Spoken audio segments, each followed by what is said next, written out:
주말 저녁. 엄마! 어머! 여보! 승빈이랑 여자친구 왔어. 아유, 사진으로만 보다 직접 이렇게 보니까 더 반갑네. 어서 와요. 안녕하세요, 어머님. 처음 뵙겠습니다. 아버님도 안녕하세요. 그래요. 승빈이 여자친구를 처음 만나는 상황이라 나도 얼마나 기다렸는지 반가워요. 셀리판은 이거 신으면 되고 미리 차 준비해놨으니까 편하게 앉아요. 네. 이건 여기다 둘까요? 곧 추석이기도 해서 선물을 준비했거든요. 아유, 고마워라. 안 사와도 괜찮은데. 이리 와 앉아요. 어머, 손이 왜 이렇게 차가워? 엄마, 정현이가 너무 긴장해서 어제 잠도 못 잤대. 아이고, 뭘 그렇게 긴장을 했을까나. 우린 뭐 대단한 사람도 아니고 그냥 가볍게 저녁만 먹자 부를 거였는데 우리가 너무 부담을 준 건가?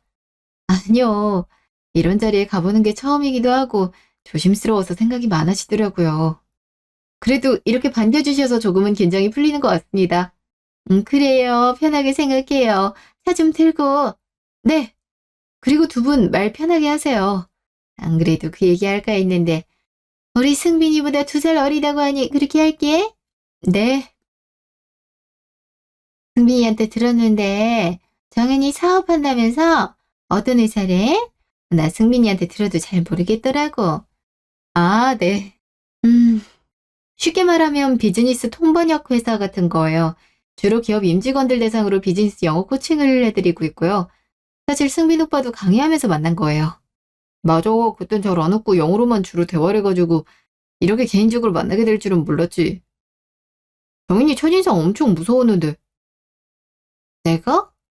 무서웠다고? 응. 강의할 때 특히? 그래도 다 인연인 게지. 만날 짝들이 있는 거야. 아, 그럼 정현이 영어를 엄청 잘하겠구나. 통번역에 비즈니스 영어 코칭까지? 말해 뭐해? 장난 아니야. 대학도 미국에 있는 곳으로 나왔는데. 어머, 그래? 아, 그냥 운 좋게 간 거예요. 운이 좋아도 실력이 좋아야 갈 수 있는 거잖아. 영어 잘 모르는 까막내 입장에선 정말 대단하다. 우리 집에 엘리트 며느리가 될 줄이야. 아유, 엄마. 며느리는 무슨 너무 김칫국 아니야? 우리 결혼 인사 온 거 아니거든. 아유, 그러니 내가 또 주책을. 아, 정인이가 너무 좋아서 그만. 나도 모르게 속마음이 나와버렸네? 그래도 뭐 둘이 이제 나이도 있는데 결혼 생각이 아예 없지는 않지. 음, 글쎄. 정인이 마음먹기에 따라 달라졌다고 생각해서? 아, 이런 얘기도 하지 말까? 그러게 너무 부담스러울래나. 우리 승빈이가 이렇게 좋은 사람 만났다는 게 좋아서 그런 거니까 이해 좀 해줘. 맞아. 정현이 보니까 성격도 좋아 보이고 예의도 바른데 본인 사업까지 착실히 운영한다고 하니 요즘 보기 드문 신부감인 것 같아. 우리 입장에서도 너무 좋아서 그러네. 아닙니다. 부족함 많은데 좋게 봐주셔서 감사하죠. 사실 승빈 오빠한테 들으셨겠지만 어머님이 일찍 돌아가셔서 이렇게 따뜻하게 반겨주고 가족적인 분위기를 느껴본 지가 정말 오래됐거든요. 그래서 더 걱정이 많았는데 훨씬 마음이 편해지고 그런 것 같아요. 그래, 사정은 전에 들었지. 그, 사고로 돌아가셨다 했지? 참 안타깝더라고. 뭐 당연히 다르게 느껴지겠지만 혹이라도 언제든 힘든 일 생겨 부모님 대신 의지하고 싶다든지 뭐 필요한 거 있으면 언제든 얘기해. 우리가 들어줄게. 정연아, 내가 뭘 했어? 우리 부모님 자기 정말 좋아할 거랬잖아. 네, 정말 감사해요. 빈말 아니라 진심으로 하는 말이야. 혼자 밥 먹기 그럴 때도 종종 놀러오고 그래. 말 나온 김에 슬슬 저녁 먹을까? 안 그래도 애들 배고플 것 같은데 말이야. 아버진 천천히 먹으면서 얘기 더 하자. 정희님 무슨 음식을 좋아하나? 그러게. 그래도 해외에서 지낸 지 제법 되니까 양식 이런 거 좋아할래나? 양식도 좋고요. 사실 한식도 좋아해요. 미국에서 살 때도 한식 자주 해 먹었어요. 그러니? 아, 내가 한 음식이 모쪼록 입에 맞아야 될 텐데. 어서 먹어봐. 네, 잘 먹겠습니다. 그래, 많이 먹거라. 2년 후 어느 날. 어머님, 부르셨어요? 그래, 잠깐 이리 앉아봐. 커피 줄까? 네, 좋죠. 별거 아니고 너한테 내가 주고 싶은 게 하나 있어서. 응? 이게 뭐예요? 한번 열어보렴. 이건 폐물 같은데요? 참 많네요. 어머님 거세요? 내 건데 나도 아까워서 한두 번만 착용해봤던 거야. 실은 이게 우리 친정엄마가 내가 결혼하기 전에 주셨던 선물이야. 그때 당시에도 종로에서 최고급으로 취급하는 보석이랑 금이로 만든 거라더라고. 어머, 참 귀한 걸 다 보여주시고, 완전 영롱하네요. 지금 착용해도 무리 없는 것들도 몇 개 있는데요? 그치.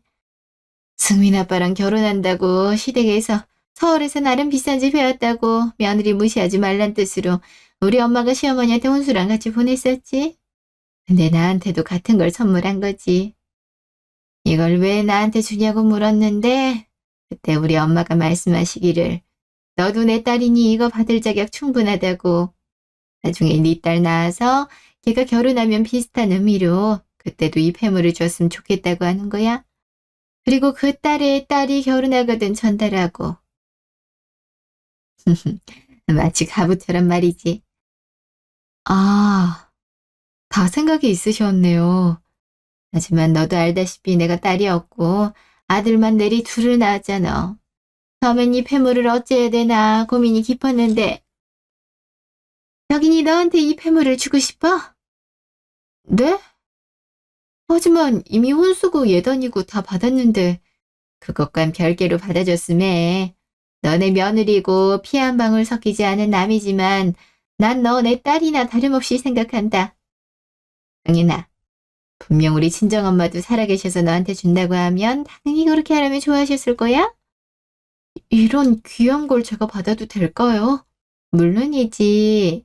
나중에 네가 딸을 낳게 되거든. 그때 나랑 똑같이 해줬음에. 이렇게라도 전통을 이어가는 거지. 감사해요. 이런 걸 제가 그냥 받아도 될런지. 내가 주는 결혼 선물이라고 생각해. 그리고 여기 옆에 있는 건 이번에 내가 너한테 어울리는 걸로 하나 금은방에서 맞췄어. 나머지들은 워낙 오래된 것이기도 하고 디자인이 촌스럽지 않니? 이건 평소에도 하고 다닐 수 있잖아. 요즘 금값도 비싼데 팔찌까지요? 차라리 저 말고 어머님이 하시죠. 어머님도 마땅히 하시나 액세서리도 없으시던데. 나야 전업주부로 있으니 그런데 차고 갈 데도 없고 하등 필요 없지. 그래도 모름지기 사업하는 사람은 금부치 같은 걸 해야 기운이 좋아서 돈도 더 많이 벌리고 사람들도 업신여기지 않는단다. 다 보여지는 건데 잘하고 다녀야지. 그리고 네 친정 부모님이 살아계셨음 이렇게 너 살뜰히 챙겨주지 않으셨겠어? 안 그래도 결혼식 때 물론 네가 승빈이랑 동시 입장은 했다마는 네 옆에 신부증 혼주석 비어있는 게 참 마음에 걸렸거든. 근데 난 오죽했겠니. 결혼할 때 부모 생각이 더 간절한 것을. 어머님. 내가 늘 말하는 거지만 항상 말로만 그러는 게 아니라 정말로 둘이 결혼도 한 만큼 네가 날 진짜 엄마라고 생각해 줬음에 우리 이제 정말 가족이잖니? 네. 정말 감사해요, 어머님. 진짜 눈물 나서 어떡해요. 결혼하고 좋은 날 신부가 울면 되겠어? 자, 자, 이리 와라. 한번 안아보자. 네. 1시간 후. 그 팔찌 뭐야? 아까는 없었던 것 같은데? 눈썰미 좋네. 아까 어머님이 나한테 주셨어.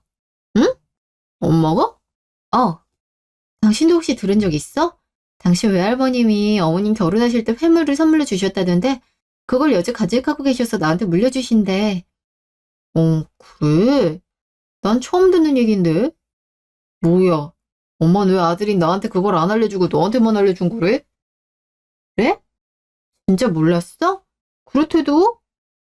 난 좋은 대학 들어가고 취업 열심히 준비해서 대기업 들어갈 때도 안 해준 팔찌를 너 결혼하니까 바로 해주는 거 보면 진짜 엄마가 여보 많이 좋아하는 것 같아. 아빠는 말할 것도 없고. 왜? 질투나? 그런 거보다 여보. 어쨌든 며느리로서 널 많이 좋아해 주는 거니까 나도 좋지. 근데 정말 예쁘다. 역시 우리 엄마 센스가 좋다니까. 맞아. 나도 딸 나면 이렇게 어머님처럼 물려줘야지. 야, 근데 팔찌 생각보다 두껍네. 이거 얼마나 비쌀까? 뭐야. 가격 이런 거 생각하지 마. 어머님이 주신 마음이 중요한 거지, 무슨. 장난이야, 장난. 근데 여보, 우리 결혼하고 나서 앞으로 회사 운영이나 다 핑크빛 앞날이 이어질 것 같지 않아? 남들은 결혼하기 전부터 싸우고 고부 갈등에 장난 아니래던데 우린 결혼 과정도 순조롭고 별탈 없었잖아. 그런 거 보면 우리 진짜 잘 살 것 같아. 나도 그럴 것 같아. 요즘같이 행복한 때만 늘 이어지면 소원이 없겠어. 사실 당신 막 만나기 시작했을 때만 해도 결혼에 대해 회의적이었는데 해보니 막상 참 좋다 싶네. 진작했으면 좋았겠다는 생각도 들고. 내가 뭘 했어. 작년에 그냥 치러버리자니까 그렇게 일핑계 대더니 그럴 줄 알았지? 그래도 현실을 생각하지 않을 수 없었다고. 아무튼 참 좋다. 그 집 들어가서 우리 와인 한 잔 같이 할까? 아무래도 난 그 폐물 물려줄 딸 좀 하루빨리 만나고 싶은데. 뭐? 진짜 은큼하기는. 2년 후.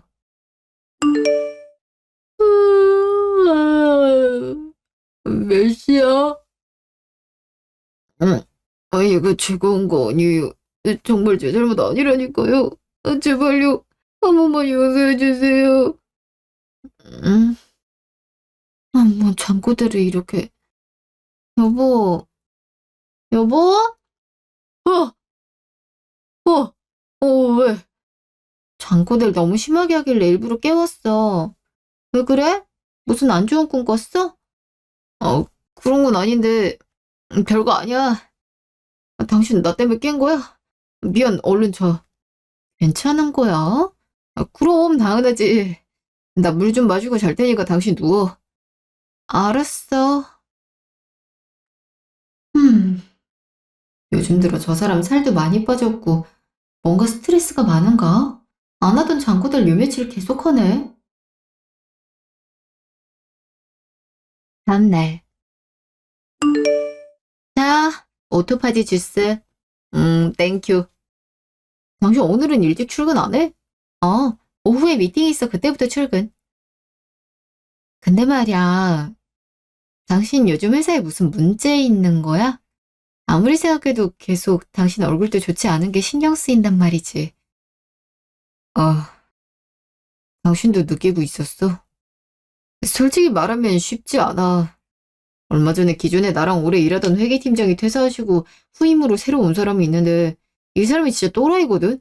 괜히 부서 내 기강이 해이해졌다면서 이상하게 군기 잡는 거 있지? 나뿐만 아니라 팀원을 돌아가며 바짝 말리는데 요즘 그 사람 때문에 진짜 회사 다니기 너무 싫어서 큰일 났어. 이쁘서 상관들한테 상관 요청은 해봤고 내본 건 아니야. 근데 누가 올렸는지 내가 그때 말했다는 걸 알고서 그 팀장이 며칠 전부터 나만 갈구는 거 있지. 업무만 몰아주지. 내 실수도 아닌 걸 무조건 내 잘못이라니까 미치겠어. 회사에서도 마땅히 대책이 없는 것 같고. 진짜 이상한 사람이네. 왜 그런데? 모르겠어. 우리 회사에서도 미친 개를 통한다니까? 진짜 미쳤네. 됐다 그래. 아무것도 없는 괜한 뻘소리에 당신이 휘둘릴 필요 없어. 진짜 저 사람은 내 구조가 이상하게 돌아가는 사람이구나 하고 털어버려. 그냥 유체에 따른 화법으로 기로 흘려버리라고. 그러고 싶은데 쉽지 않네. 듣겠다. 사무실에 여유 있게 도착해서 카드 찍어야지. 지보다 늦으면 더 갈거거든. 나 이만 가볼게. 그래. 조심하고 힘내. 며칠 후. 네, 어머님. 그래, 창현아. 아이, 승민이한테 뭐 물어볼 거 있어서 전화를 했는데 애가 안 받아서 말이지. 혹시 연락되니? 아니요. 저도 오늘 종일 일정이 있다가 막 복귀해서 왜 연락이 안 돼요? 문자라도 확인할 만한데 애가 바쁜지 통 연락을 보질 않는구나. 급하신 거 아니면 퇴근하고 한번 물어보세요. 요즘 일이 많은 것 같더라고요. 여튼 그놈의 회사는 늘 일이 많아. 그래서 애가 힘이 없나? 안 그래도 직장에서 좀 힘들어하고 있어요. 얼마 전 새로 온 상사가 있는데 실수하지도 않은 것들을 지적하고 별거 아닌 걸로 소리 지르고 화내서 굉장히 힘들어하더라고요. 뭐? 하여튼 간에 그런 데서까지 왜 그렇게 못됐나 몰라. 난 사회생활 해본 적 없어서 그런가 참 힘들겠다. 그러니까요. 애가 어리면 지금 당장 회사 그만두고 다른 애로 옮기라고 할 텐데, 아, 그 녀석 나이도 30 후반이 넘었는데 또 어디서 그만한 직장을 구하겠어. 그쵸.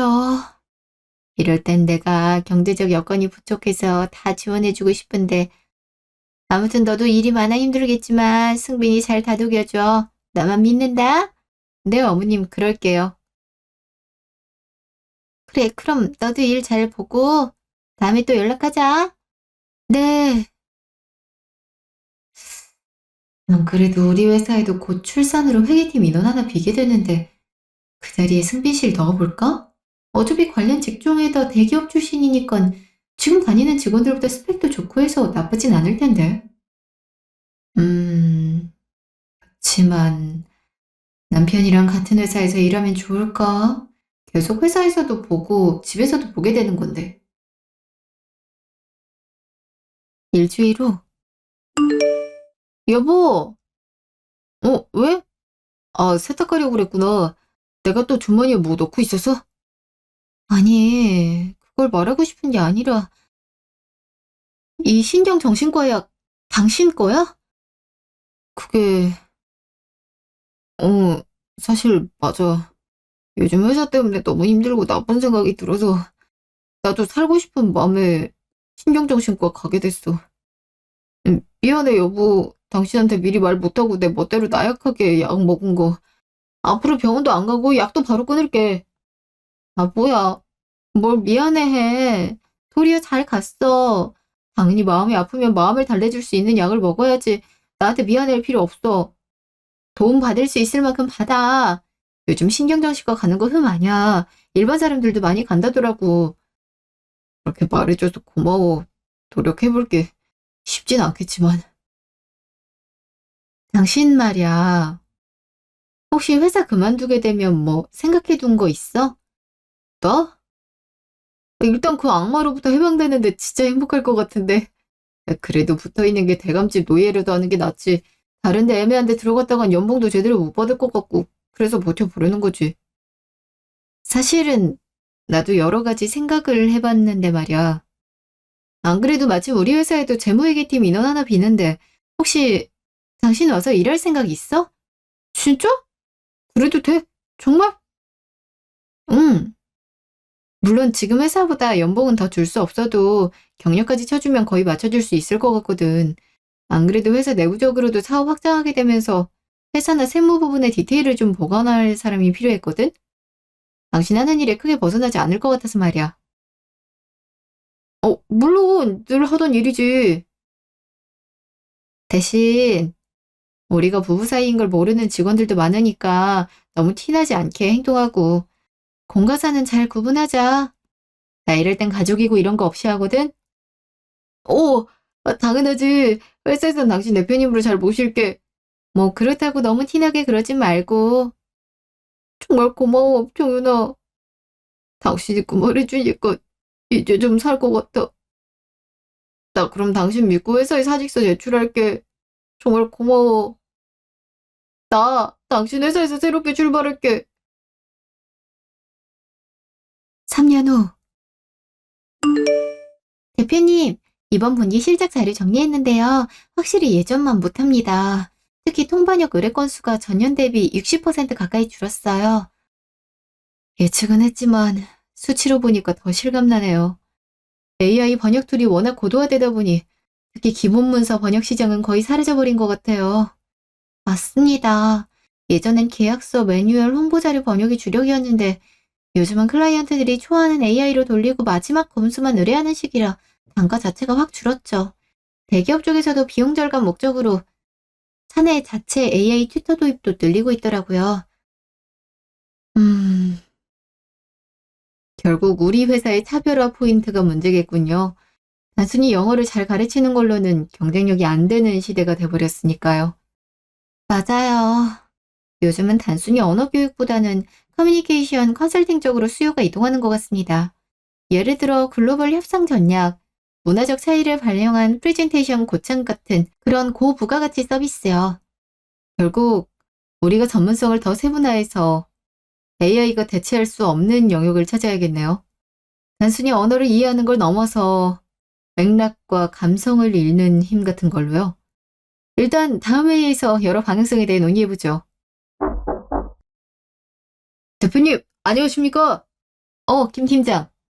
그럼 저 이만 가보겠습니다, 대표님. 그래요, 수고했어요. 점심은 먹었어? 김 팀장, 우리 회사에선 서로 존대하기로 하지 않았나요? 지난번에 클라이언트 앞에서 실수해서 곤란했던 적 있지 않았죠? 예. 대표님, 이번 달 결산 보고서 정리한 겁니다. 매출은 딱히 오르질 않았는데 고정 지출은 오히려 늘었네요. 사무실 임차료나 관리비는 그렇다 쳐도 외주 용역비가 생각보다 많이 올라간 것 같은데요. 이번에 계약이 그렇게 많았던가요? 그거는 최근에 회계 정리 과정에서 단발성 계약들이 좀 겹쳤어요. 기존 계약 갱신하면서 인건비 단가도 올라서요. 그래도 매출이 줄고 있는 시점에 지출이 이렇게 계속 늘면 부담이 커질 수밖에 없어요. 요즘 들어 회사 현금 흐름이 빡빡해지는 게 김 팀장님도 체감하고 있을 텐데요. 앞으로는 이런 부분에서 절약이 필요할 것 같군요. 그렇긴 하죠. 근데 뭐 요즘 경기 자체가 워낙 안 좋으니까요. 다들 비슷한 상황일 텐데요. 아니면 저희 회사가 많이 어려운 건가요? 비천거릴 정도는 아니에요. 아직은 버틸만해요. 근데 확실히 매출이 급감하고 있는 건 사실이니까요. 이럴 때일수록 위기의식을 가져야 된다고 생각해요. 괜히 방심하다가 더 큰 구멍 생기면 진짜 위험해지니까. 그건 맞죠. 긴장감을 유지하는 게 좋으니까요. 알았어요. 제가 더 꼼꼼하게 지출 관리 체크해 보겠습니다. 그날 저녁. 여보세요? 그래, 정혜나. 퇴근은 했니? 이제 막 나가려던 참이에요. 무슨 일이세요? 다름이 아니라 나 지금 네 회사 근처에 있어 연락해봤지. 아, 그러세요? 그래서 말인데 퇴근할 거면 혹시 시간 내서 나 있는데 잠깐 들릴 수 있겠니? 아주 잠깐이면 돼. 지금요?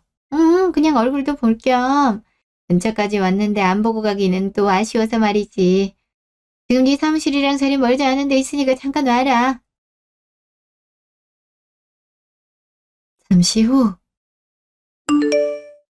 아유, 왔구나. 금방 잘 찾아왔네. 이리로 들어와. 안 그래도 내 친구들이랑 저녁 먹고 있었거든. 다들 우리 며느리 보고 싶다 해서 말이지. 아, 혼자 계신 게 아니라 친구분들도 계셨던 거예요? 그럼 내가 혼자 여길 왜 오겠니? 자, 들어가자. 얘들아, 지난번에 말한 우리 며느리 정혜연이 몇 년 전 결혼식 때 보고 오랜만에 들이지? 우리 정혜님 능력이 좋아서 회사 운영하는 사업가라 돈도 엄청 잘 버는데도 시부모랑 남편한테 아주 잘한다니까. 요즘은 남편만 잘해선 안 되고 며느리도 능력이 있어야 된다고들 하잖아. 우리 며느리가 딱 그래. 어, 이렇게 사람들이 많았나? 그냥 단순한 만남이 아니라 모임이잖아.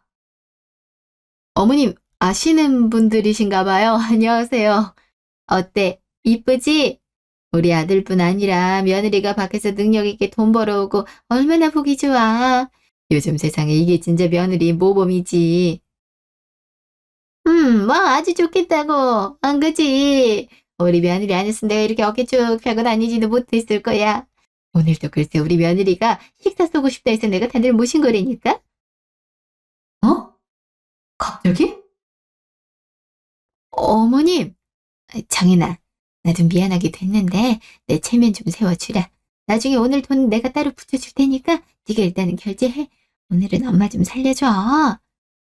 하지만 제발 좀 부탁해. 요 다들 어찌나 자기 딸, 아들, 딸 그 손자, 손녀 사랑이 심하든지 나도 이럴 때만이라도 좀 애들 앞에서 기 좀 펴보자.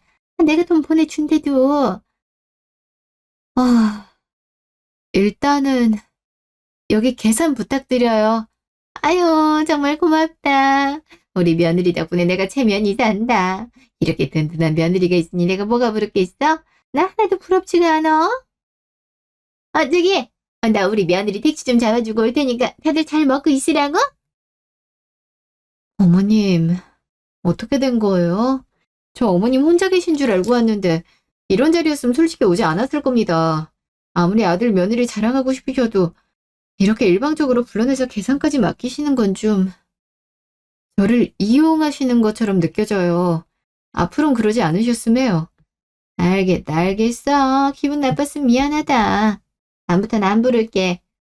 남들은 손자 손녀 자랑하는데 너희는 딩크라 자식도 없잖니. 내가 자랑할 건 대기업 다닌 아들이랑 사업하는 며느리 너밖에 없었는데 이제 승빈이 대기업도 다니질 않으니 자랑할 건덕지가 없네. 그러니까 내가 괜히 오버한 거야. 미안하다. 이해 좀 해주라. 일단은 알겠습니다. 오늘은 그냥 그렇게 하시죠. 몇 년 겪어보니 어머님은 생각보다 남의 시선을 많이 의식하는 것 같아. 그놈의 체면 치레가 뭔지 그게 어머님 삶의 절반인 것 같아. 오늘도 결국 그 체면 때문에 날 불러낸 거고.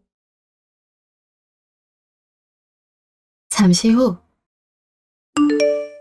왔어. 저녁은? 먹었어.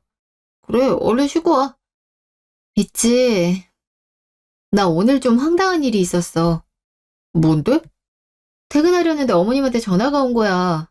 우리 사무실 근처에 계시다길래 별 생각 없이 갔는데 웬걸? 식당에 사람들이랑 다 같이 앉아 계신 거야. 날 막 키링처럼 자랑하시면서 내가 오늘 그 자리 쏘겠다고 미리 말해놓으셨더라? 그래서 당신이 계산했어? 어쩔 수 없이 계산했지. 근데 솔직히 좀 불편했어. 아무리 체면 세우고 싶으셨다 해도 나한테 미리 얘기라도 하셨어야 되는 거잖아. 난 그냥 가볍게 인사드리는 자리인 줄 알았는데 갑자기 결제까지 떠안으니까. 아유, 뭐 그래도 엄마도 그냥 순간적으로 친구들 앞에서 기 좀 세우고 싶으셨나 보지. 그렇게 큰 돈은 아니잖아. 금액은 문제가 아니야. 이런 게 몇 번 쌓이면 괜히 사이만 불편해질까 봐 걱정인 거지. 나도 체면 세워드리고 싶지 않은 건 아닌데 적어도 당신한테 얘기하고 넘어갔어야 된다고 생각해. 자칫하다간 괜히 우리가 안 좋게 비칠 수도 있잖아. 알았어. 다음부턴 미리 얘기 드리라고 할게. 이런 일 오게 할 테니까 괜히 신경 쓰지 마. 1년 후. 그래서 진짜로 사업을 접겠다는 거야? 음, 지금 회사 구조론 이걸 유지할 의미가 없어. 시장이 침체되면서 인력도 빠지게 되고 업계 흐름도 완전히 달라졌잖아. 괜히 더 늦게까지 버티다 빚만 지느니 차라리 정리하는 게 맞다 생각해. 당신은 오래 생각한 건데 듣는 난 허무하네. 갑자기 실업자 된 것 같은 느낌이야. 내가 이 회사를 위해 얼마나 뛰었는데 우리 회사가 없어진다니? 알아. 당신 고생한 거 나도 잘 알지.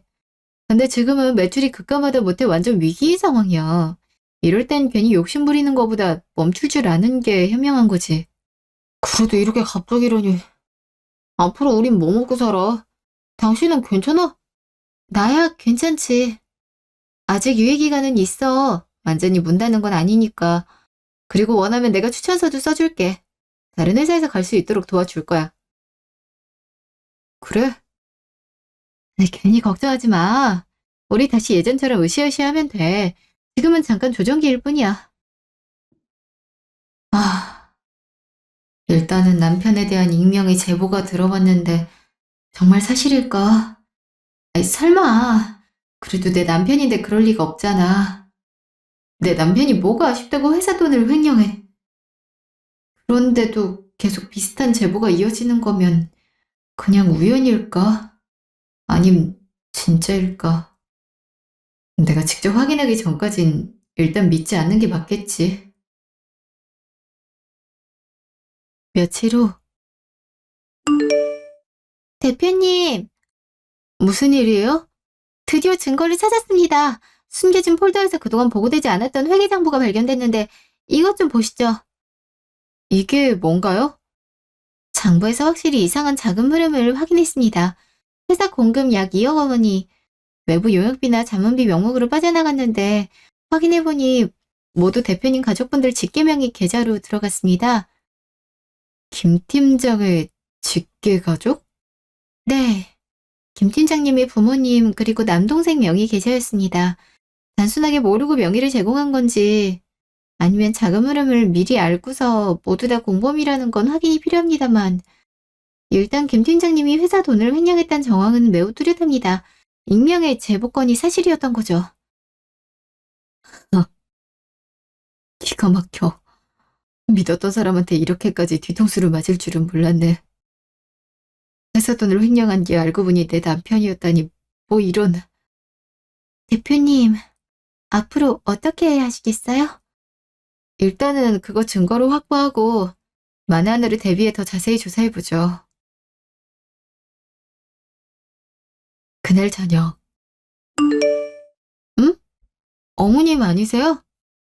앉으려무나. 네? 귀가 먹었니? 앉으라고 했잖아. 뭐지? 하필 이 타이밍에 눈치챈 건가? 당신 왜 그러고 있어? 오늘부로 나 이 집에서 지낼까 한다. 그게 무슨 말씀이세요? 이 집에 머무는 동안은 그동안 못 받았던 밀린 효도 다 받을 거야. 어차피 이제 회사도 정리하는 마당에 넌 일도 안 하고 백수일 텐데. 뭐 어때? 마음 같아선 이혼시키고 싶은데 그래도 그간에 정이 있으니까 내가 참는 거다. 백수라뇨? 회사 정리했다는 얘기 당신이 했어? 아, 그럼 백수지. 멀쩡한 애한테 시비 걸지 말고 사태 파악이나 제대로 하렴. 네가 사업을 할 때나 내가 며느리 떠받들었지 지금도 그럴 줄 알아? 이 넓은 아량을 베풀어 줄 테니 네가 평생 효도하며 우리한테 은혜 갚으면 내가 잘 얘기해서 승민이한테 이혼 얘긴 없던 걸로 해줄게. 먼저 이혼 얘기를 꺼낸다고요? 진짜 황당하네. 황당한 건 나거든. 인풋이 있으면 아웃풋이 나온다고. 올해 내가 너한테 어떻게 했는데 그새 그걸. 그리고 결혼할 때 내가 준 팔찌랑 폐물들 다 내놔. 이제 내가 보관할 거야. 이제는 줬다 뺏으려고요? 그럼 지금껏 내가 너 반찬 해다 주고 밥 해주고 했던 것도 다 돈으로 환산할 테니까 그걸 돈으로 달라고. 돈으로 환산하자고요? 진짜요? 당연하지. 공짜로 하는 게 어딨어. 우리 아들이 너 데려가서 이렇게 먹고 살기 좋게 호강시켜줬으면 그 값은 해야지. 지금 이 집에 살고 있는 것도 누구 때문인데. 좋아요. 말 한번 잘하셨네. 그럼 어디 한번 계산해 봅시다. 어머님이 해주신 것과 제가 어머니께 해드린 것들 말이에요. 뭐? 결혼 후에 해외여행을 그것도 한 1년에 한두 번은 꼭 보내드렸죠. 명절이면 아버님 좋아한다는 우럭이랑 좋아하시는 약과 보냈죠. 그것도 모자라 2번 생일 앞두면 생신 선물에 용돈 챙겨드렸고요. 그 외에 각종 외식비와 그동안 어머님 모임원분들과의 식사 자리에서도 제가 낸 돈들만 해도 이게 다 얼마예요? 이거 목록화해야 정확하겠지만 아무리 생각해도 제가 쓴 돈이 훨씬 많은데요. 그게 뭐가 중요해? 방금까지 그거 받아내겠다고 여기 오신 거잖아요. 확실히 할 건 해야죠. 근데 이건 아셔야 돼요. 이거 문제 삼는 순간 어느 쪽에서 일방적으로 돈이 많을 경우 상대에서 토해내야 된다는 사실요. 그런 게 아니라. 왜요? 언제 밀린 효도 받아야 된다면서요? 너 아주 뻔뻔하구나. 이련애였니? 제가 묻고 싶은 말인데요. 원래 이런 사람이었던 건데 그동안 가면 쓰고 있었던 거예요? 지금껏 제 회사 운영하지 않고 있다고 바로 달려와서 제가 그동안은 며느리로서 효도 안 한 것처럼 아나무인으로 굴고 있잖아요. 제 말이 틀려요? 그리고 아까 뭐랬더라? 지금 이 집에 살고 있는 것도 누구 때문이라고 했던가요? 그 말 본인 아드님한테 하세요. 또 무슨 개떡 같은 소리야. 자, 친절하게 보여드릴 테니 한번 보세요. 이 집 등기부등본 보이시죠? 제 명의로 돼 있잖아요. 아니 무슨 말도 안 되는. 이 집은 분명 우리 아들 명의일 텐데 왜 네 명의란 거야? 이 조작된 거 아니냐? 아유 참 속고만 사셨나. 그럼 한번 아줌마가 조회해 보세요. 이건 누구나 조회해 볼 수 있는 거니까. 뭐, 이럴 수가. 이게 어떻게 된 일이야? 야 김승비, 언젠 너 이 집이 네 집이라며. 그동안 내가 돈 모은 거 어땠냐고 물을 때마다 툭하면 집 사는 데 썼다고 했잖아. 아니 그게 사실은 나 돈 잘 못 모아서 솔직하게 말하고 싶었는데 엄마가 괜히 그걸로 내 월급도 빼앗고 통제하려 들까 봐. 뭐야? 아니 나한테 돈 주기 싫어서 그런 거짓말을 했단 말이야. 아니 대체 너 그 월급은 물론이고 회사에서 꽁친 돈도 있으면서 그걸 죄다 썼어? 너 재무팀에 있는 놈이 그렇게 돈을 물쓰듯 써버리면 어떡해? 엄마, 꽁친 돈이라니 뭔 소리라는 거야? 야, 김승빈, 너 연기엔 소질이 없다. 그동안 감쪽같이 날 속이려 들어서 천부적인 재능이 있을 줄 알았는데 실망인걸? 여보, 아니야. 엄마가 실현한 거야. 내가 무슨 회사 돈을. 내가 왜? 뭐가 아쉬워서? 그러니까 대체 네가 뭐 때문에 그런 짓을 했을까 이해가 안 돼서 내가 며칠을 고민에 빠졌었거든. 근데 오늘 네 엄마 돌변한 것부터 해서 지금 너랑 주고받는 대화 보니까 잘 알겠더라고. 넌 확실하게 횡령을 했다 치지만 나머지 가족들은 그동안 명의만 빌려줬을 거라고 생각했어. 그냥 계좌만 빌려줬다고 여겼지. 보통 횡령이 다 그렇게 차명 계좌 만들고 하니까. 근데 다들 짜고 치는 고스톱이었구나. 이거 두 사람만 아는 거 아니지? 아니, 당신 아빠랑 당신 동생도 아는 사실이지? 우리는 모르는 일이야? 몰라? 그리고 우리 승민이 횡령했다는 증거 있어? 재무팀에 우리 승빈이만 있는 것도 아니고 네 남편 만만하다고 잡지 마. 몰라요. 인제 와서 그 변명이 통하겠어요? 만에 하나의 상황을 만들고 싶지 않아서 내 회사 회계가 투명하게 돌아가게끔 직원들끼리 모니터링 시스템을 가능해놨거든요. 내부 전표, 외부 계좌 흐름, 결제 라인 전부 실시간으로 크로스 체크되게 됐고 덕분에 이 구멍이 드러난 거예요. 다만 그걸 서로 감시하고 있단 걸 모를 뿐이죠. 아니, 그게 여보, 내가 처음에 횡령하려고 했던 게 아니라 개인적으로 돈이 너무 급해서 정말 바보같이 회사 자금 몇백만 원을 잠시 사용한 거야. 월급날 바로 채워 넣으려고 했는데 그게 몇백? 지금 네 눈앞에 서류가 뭘 말하는지 아직도 파악이 안 돼? 2억이 넘는 회사 자금이 외부 용역비를 둔갑해서 빠져나갔어. 그게 다 잠깐 쓴 돈이야? 그건 내가 의도한 게 아니고 중간에 착오가 있었을 수도 있어. 착오라. 참 편리한 단어네. 글쎄? 착오라 하기엔 너무도 체계적으로 네 아빠 계좌, 네 엄마 계좌, 그리고 네 동생 계좌까지 쪼개져 있더라. 이게 단순한 실수라고.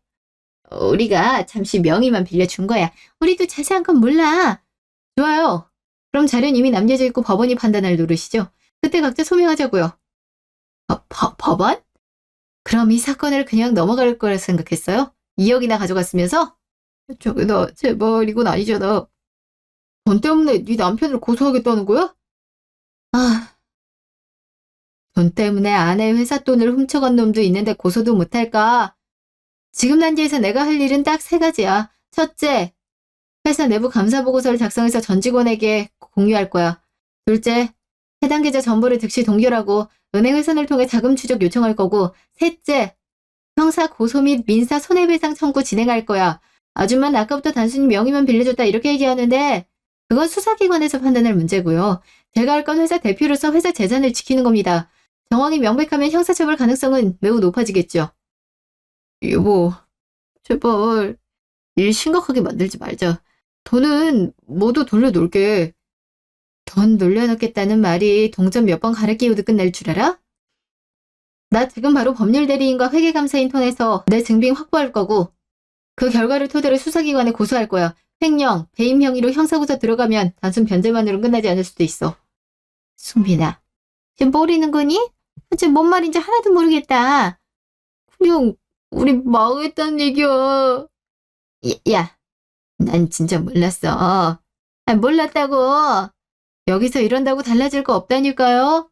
사실은 아줌마 아저씨 계좌로 돈이 흘러갔고 그 돈을 쓰지 않았다면 아줌마 말대로 되는 거고 아닌 같이 처벌받는 거죠. 물론 김승빈은 빼박 형사처벌 대상이고요. 제발 부탁한다. 우리 아들 인생 망가지는 건 안 돼. 그러게 감당할 일을 버렸어야지. 아무리 급해도 회사에 돈을 댈 각오를 했으면 이 정도로 망가질 각오도 했어야 되는 거 아니야? 미안하다 정연아. 내가 이럴 줄 모르고 나한테 너무 못되게 굴었어. 네가 그동안 나한테 얼마나 잘해줬는데 한 번만 눈 딱 감고 봐줘. 우리가 다 갚을게. 분할로라도 꼭 갚을 테니까 법적 처벌은 말아다오. 그날로 우리 승민이 그 일은 못한다 봐야 돼. 뭘로 갚아요? 아저씨 연금으로?